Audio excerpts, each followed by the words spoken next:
किस्से कहानियाँ चैनल पर आपका स्वागत है।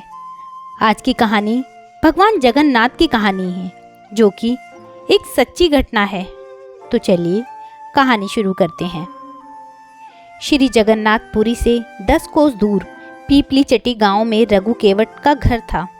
घर में स्त्री और बूढ़ी माता थी। सवेरे जाल लेकर रघु मछलियाँ पकड़ने जाता और पकड़ी हुई मछलियों को बेचकर परिवार का पालन करता। पूर्व जन्म के पुण्य संस्कारों के प्रभाव से रघु के हृदय में भगवान की भक्ति थी। वह अत्यंत दयालु था। मछलियाँ जब उसके जाल में आकर तड़पने लगती, तब उसका चित्त व्याकुल हो जाता। उसे अपने कार्य पर ग्लानि होती, परंतु जीवन निर्वाह का दूसरा कोई साधन न होने से वह अपने व्यवसाय को छोड़ भी नहीं पाता था। रघु ने एक अच्छे गुरु से दीक्षा ली थी। गले में तुलसी की कंठी बांध ली थी। सवेरे स्नान करके भगवान नाम का जप करता था। भगवत सुनना और सत्संग में जाना उसका दैनिक कार्य हो गया था। इन सब से उसका अंतःकरण धीरे धीरे शुद्ध हो गया। जीव मात्र में भगवान विराजमान है, यह बात उसकी समझ में आने लगी। जीव हिंसा से उसे अब तीव्र विरक्ति हो गई। रघु के लिए मछली पकड़ना बहुत ही क्लेशदायक हो गया। उसने इस काम को छोड़ दिया। कुछ दिन तो घर में संचित अन्न से काम चला, पर संचय था ही कितना। उपवास होने लगा। घर में त्राही त्राही मच गई। पेट की ज्वाला तथा माता और पिता के तिरस्कार से व्याकुल होकर रघु को फिर से जाल उठाना पड़ा। वह स्वयं तो भूख से प्राण दे सकता था, पर वृद्धा माता और पत्नी का कष्ट उससे सहा नहीं जाता था। पछताता, भगवान से प्रार्थना करता। एक दिन वह मछली पकड़ने के लिए तालाब पर गया। जाल डालने पर एक बड़ी सी लाल मछली उसमें आई और जल से निकालने पर तड़पने लगी। रघु का हृदय छटपटा उठा। उसे स्मरण आया कि सभी जीवों में भगवान है। उस तड़पती मछली में स्पष्ट उसे भगवान प्रतीत होने लगे। इसी समय उसे माता और पत्नी की भूखी आकृति का स्मरण हुआ। दुखी व्याकुल रघु ने मछली को जाल से निकालकर पकड़ा और कहने लगा, मत्स्य रूपधारी हरि, मेरे दुख की बात सुनो। तुम्ही ने मुझे धीवर बनाया है। जीवों को मारकर पेट भरने के सिवा और कोई दूसरा उपाय मैं जीवन निर्वाह का नहीं जानता। इससे तुमको मारने के लिए मैं विवश हूँ। तुम हरि हो या कोई, आज मेरे हाथ से बचकर नहीं जा सकती। रघु ने दोनों हाथ से जोर से मछली का मुख पकड़ा और उसे फाड़ने लगा। सहसा मछली के भीतर से स्पष्ट शब्द आया, रक्षा कर नारायण, रक्षा कर। रघु चकित हो गया। उसका हृदय आनंद से भर गया। मछली को लेकर वह वन की ओर भागा।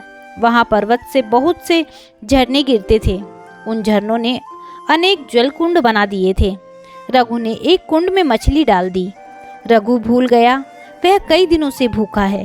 भूल गया कि घर में माता तथा स्त्री उसकी प्रतीक्षा कर रही होंगी। वह तो कुंड के पास बैठ गया। उसके नेत्रों से 2 झरने गिरने लगे। वह भरे कंठ से कहने लगा, मछली के भीतर से तुमने नारायण नाम सुनाया, अब तुम दर्शन क्यों नहीं देते? तुम्हारा स्वर इतना मधुर है तो तुम्हारी छवि कितनी सुंदर होगी। मैं तुम्हारे दर्शन किए बिना अब यहाँ से नहीं जाऊंगा। ब्राह्मण के वेश में रघु को वहां बैठे बैठे 3 दिन हो गए। वह नारायण नारायण रट लगाए था। नारायण में तन्मय था। एक बूंद जल तक उसके मुख में नहीं गया। दिन और रात का उसे पता ही नहीं था। भक्ति की सदा खोज खबर रखने वाले भगवान एक वृद्ध ब्राह्मण के वेश में वहां आए और पूछने लगे, अरे तपस्वी, तू कौन है? तू इस निर्जन वन में क्यों आया? कब से बैठा है यहाँ? तेरा नाम क्या है? रघु का ध्यान टूटा। उसने ब्राह्मण को प्रणाम करके कहा, महाराज, मैं कोई भी हूँ, आपको मुझसे क्या प्रयोजन है? बातें करने से मेरे काम में विघ्न पड़ता है। आप पधारें। ब्राह्मण ने तनिक हंसकर कहा, मैं तो चला जाऊंगा, पर तू सोच तो सही कि मछली भी कहीं मनुष्य की बोली बोल सकती है। तुझे भ्रम हो गया है। जब कुछ उस मछली में है ही नहीं, तब तुझे किसके दर्शन होंगे? तू यहाँ व्यर्थ क्यों बैठा है? घर चला जा। रघु तो ब्राह्मण की बात सुनकर चौंक पड़ा। उसने समझ लिया कि मछली की बात जानने वाले ये सर्वज्ञ मेरे प्रभु ही हैं। वह बोला, भगवान, सब जीवों में परमात्मा ही है, यह बात मैं जानता हूँ। मछली के शरीर में से वे ही बोलने वाले हैं। मैं बड़ा पापी हूँ, जीवों की हत्या की है मैंने। क्या इसी से आप मेरी परीक्षा ले रहे हैं? आप ही तो नारायण हैं। आप ही प्रकट होकर मुझे दर्शन क्यों नहीं दे देते? मुझे क्यों तरसा रहे हैं नाथ? चतुर्भुज रूप में दर्शन भक्त को प्रेम भरी प्रार्थना सुनकर कृपा सागर प्रभु अपने दिव्य चतुर्भुज रूप में प्रकट हो गए। रघु तो एकटक देखता ही रह गया उस लावण्य राशि को। वह आंसू बहाता हुआ प्रभु के चरणों में लौटने लगा। भगवान ने उसे भक्ति का आशीर्वाद देकर और भी वर मांगने को कहा। रघु ने हाथ जोड़कर कहा, प्रभु, आपके दर्शन हो गए और आपने भजन का आशीर्वाद दे दिया, फिर अब मांगने को क्या रहा? परंतु आपकी आज्ञा है तो मैं एक छोटी वस्तु मांगता हूँ। जाति से धीवर हूँ, मछली मारना मेरा पैतृक स्वभाव है। मैं यही वरदान मांगता हूँ कि मेरा यह स्वभाव छूट जाए। पेट के लिए भी मैं कभी हिंसा न करूँ। अंत समय में मेरी जीभ आपका नाम रटती रहे और आपका दर्शन करते हुए मेरे प्राण निकले। भगवान ने रघु पर हाथ रखकर तथास्तु कहा और अंतर ध्यान हो गए। रघु वचन सिद्ध महात्मा भगवान का दर्शन पाकर रघु संपूर्ण बदल गया। वह भगवान नाम का कीर्तन करता हुआ घर आया। गांव के लोगों ने उसे धिक्कारा कि माता और स्त्री को निराधार छोड़कर वह भाग गया था। दया करके गांव के जमींदार ने बेचारी स्त्रियों के लिए अन्न का प्रबंध कर दिया था। रघु ने इसे भगवान की दया ही मानी। यदि वह घर पर रहता तो जमींदार या कोई भी एक छटाक अन्न देने वाला नहीं था। अब वह प्रातः शौच स्नान आदि से निवृत्त होकर भगवान का भजन करता और फिर कीर्तन करता हुआ गांव में घूमता। बिना मांगे ही लोग उसे बुलाकर अनेक पदार्थ देते। इस प्रकार अनायास उसका तथा परिवार का पालन पोषण होने लगा। उसकी माता तथा स्त्री भी अब भजन में लग गईं। रघु अब भजन के प्रभाव से पूरा साधु हो गया।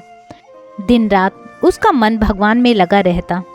वह भगवान नाम का कीर्तन करते करते बेसुध हो जाता था। अब रघु की स्थिति ऐसी हो गई कि उसके मुख से जो निकल जाता वही सत्य हो जाता। वे वचन सिद्ध महात्मा माने जाने लगे। दूर दूर से नाना प्रकार की कामना वाले स्त्री पुरुषों की भीड़ आने लगी। रघु इस प्रपंच से घबरा गए। मान प्रतिष्ठा उन्हें विष सी लगती थी। घर छोड़कर वे अब निर्जन वन में रहने लगे और 24 घंटे केवल भजन में ही बिताने लगे। एक दिन रघु को लगा कि मानो नीलांचन नाथ श्री जगन्नाथ जी उनसे भोजन मांग रहे हैं। इससे उन्हें बड़ा आनंद हुआ। भोजन सामग्री कर उन्होंने कुटिया का द्वार बंद कर लिया। भक्त के बुलाते ही भाव से भूखे श्री जगन्नाथ प्रकट हो गए और रघु के हाथ से भोजन करने लगे। भोग मंडप में दर्पण उधर, उसी समय नीलाचल में श्री जगन्नाथ जी के भोगन में पुजारी ने नाना प्रकार के पकवान सजाए। श्री जगन्नाथ जी के मंदिर में भोग मंडप अलग है। भोग मंडप में एक दर्पण लगा है। उस दर्पण में जगन्नाथ जी के श्री विग्रह का जो प्रतिबिंब पड़ता है उसी को नैवेद्य चढ़ाया जाता है। सब सामग्री आ जाने पर पुजारी जब भोग लगाने लगा तब उसने देखा कि दर्पण में प्रतिबिंब तो पड़ता ही नहीं है। दर्पण जहाँ का तहाँ था, बीच में कोई आड़ भी नहीं थी, पर प्रतिबिंब नहीं पड़ रहा था। घबराकर वह राजा के पास गया। उसने कहा, महाराज, नैवेद्य में कुछ दोष होना चाहिए। श्री जगन्नाथ स्वामी इसे स्वीकार नहीं कर रहे हैं। अब क्या किया जाए? श्रद्धालु राजा ने स्वयं देखा कि दर्पण में प्रभु का प्रतिबिंब नहीं पड़ता। उन्हें बड़ा दुख हुआ। वे कहने लगे, पता नहीं मुझसे क्या अपराध हो गया कि मेरी सामग्री से अर्पित भोग प्रभु स्वीकार नहीं करते। मुझसे कोई अपराध हुआ हो तो प्रायश्चित करने को मैं तैयार हूँ। राजा का स्वप्न। राजा प्रार्थना करते हुए दुखी होकर भगवान के गरुड़ ध्वज के पास जाकर भूमि पर लेट गए। भगवान की लीला से लेटते ही उन्हें निद्रा आ गई। उन्होंने स्वप्न में देखा कि प्रभु कह रहे हैं, राजा तेरा कोई अपराध नहीं, तू दुखी मत हो। मैं नीलाचल में था ही नहीं, तब प्रतिबिंब किसका पड़ता। मैं तो इस समय पीपली चटी ग्राम में अपने भक्त रघु केवट की झोपड़ी में बैठा उसके हाथ से भोजन कर रहा हूँ। वह जब तक नहीं छोड़ता मैं यहाँ आकर तेरा नैवेद्य कैसे स्वीकार कर सकता हूँ। यदि तू मुझे यहाँ बुलाना चाहता है तो मेरे उस भक्त को उसकी माता तथा स्त्री के साथ यहाँ ले आ, यहीं उनके रहने की व्यवस्था कर। राजा का स्वप्न टूटा। वे एकदम उठ खड़े हुए, घोड़े पर बैठकर शीघ्रता से पीपली चटी पहुँचे। पूछ पाछ कर रघु केवट की झोपड़ी का पता लगाया। जब कई बार पुकारने पर द्वार न खुला, तब द्वार बल लगाकर स्वयं खोला उन्होंने। कुटिया का दृश्य देखते ही वे मूर्ति की भांति हो गए, रोमांचित शरीर। रघु सामने भोजन रखे किसी को ग्रास दे रहा है। रघु दिखता है, अन्न दिखता है, ग्रास दिखता है, पर ग्रास लेने वाला मुख नहीं दिखता। राजा चुपचाप खड़े रहे। वह अज्ञात मुख तो जिसे कृपा करके वह दिखाना चाहे वही बड़भागी देख सकता है। सहसा प्रभु अंतर ध्यान हो गए। रघु जल से निकाली मछली की तरह तड़पने लगा। राजा ने रघु को उठाकर अपनी गोद में बिठा लिया और बोले, तुम जल्द ही ठीक हो जाओगे। जब रघु ने अपने आप को राजा की गोद में पाया, तब रघु ने तुरंत उठकर राजा को प्रणाम किया। पुरी नरेश ने उन्हें तुरंत रोककर स्वयं उनके चरणों में प्रणाम किया और उन्हें स्वयं भगवान जगन्नाथ की इच्छा को बताया। तब रघु ने अपनी पत्नी और अपनी माता के साथ नीलांचल में जाना स्वीकार किया। ऐसे हैं मेरे प्रभु जगन्नाथ। प्रभु जगन्नाथ जी की जय।